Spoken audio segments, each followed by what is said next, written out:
गांव के बिल्कुल कोने पर एक पुराना सा घर था। उस घर में रहता था 6 साल का थुंग थुंग का बेटा और उसकी माँ सुशीला। थुंग थुंग शहर मजदूरी करने गए थे। जाते वक्त बेटे को कंधे पर बिठाकर बोला था, बेटा मैं जल्दी लौटूंगा, तेरे लिए मिठाई भी लाऊंगा। बेटे ने भी मासूमियत से पूछा था, पर पापा मुझे कैसे पता चलेगा कि आप आ गए? थुंग थुंग हंसकर बोला था, जब मैं आऊंगा ना तो दरवाजे पर लोहे की चीज से जोर से टुंग टुंग करूंगा, तब तू समझ जाना पापा आ गए। उस दिन के बाद 2 साल बीत गए। ना कोई फोन, ना चिट्ठी, ना खबर। गांव वाले माँ और बेटे को देखते ही अब फुसफुसाने लगते, लगता है थुंग थुंग अब नहीं आएगा। बेचारी सुशीला और ये बच्चा।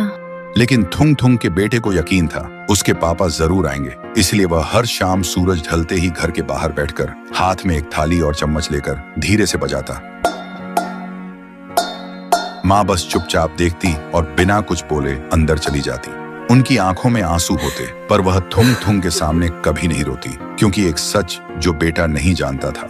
एक दिन सुशीला ने न्यूज में देखा था, जिस जगह थुंग थुंग काम में गया था वहां एक हादसा हुआ था, जिसमें बहुत सारे मजदूर मारे गए। लेकिन फिर भी बेटे के सामने अपने आंसू छुपाकर खड़ी रही, ताकि बेटे का भरोसा अपने बाप से न टूटे। लेकिन एक रात हवा तेज चल रही थी, बादल गरज रहे थे। उस रात भी थुंग थुंग का बेटा थाली लेकर बैठकर बजा रहा था। देखते ही माँ ने कहा, बेटा आज मत बैठ, बारिश आने वाली है। लेकिन बेटा नहीं रुका। देखते ही देखते बारिश शुरू हो गई, लेकिन फिर भी वह नहीं उठा। तभी अचानक दूर कहीं से एक आवाज आई। बेटा रुक गया। उसने सोचा शायद हवा होगी, लेकिन फिर से आवाज आई। थुंग थुंग के बेटे का दिल जोर से धड़कने लगा। तभी अंधेरे के बीच से थुंग थुंग सामने आया, हाथ में एक छोटा सा मिठाई का डिब्बा लेकर। बेटे की सांसें रुक गईं। माँ पीछे खड़ी कांप रही थी। बारिश रुक चुकी थी। फिर थुंग थुंग ने बेटे से बोला, बेटा पापा को माफ करना, मैं वादा निभाने में देर कर गया। सुनते ही बेटा थुंग थुंग के गले लग गया और रोते हुए बोलने लगा, पापा अब कभी मत जाना मुझे और माँ को छोड़कर।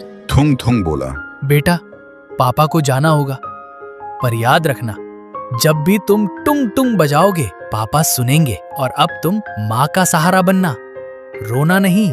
फिर उसने बेटे को प्यार से सुलाया और जाते वक्त बीवी के साथ बैठकर काफी देर तक दोनों रोते रहे। फिर बोला, तुमने मेरा वादा जिंदा रखा, शुक्रिया।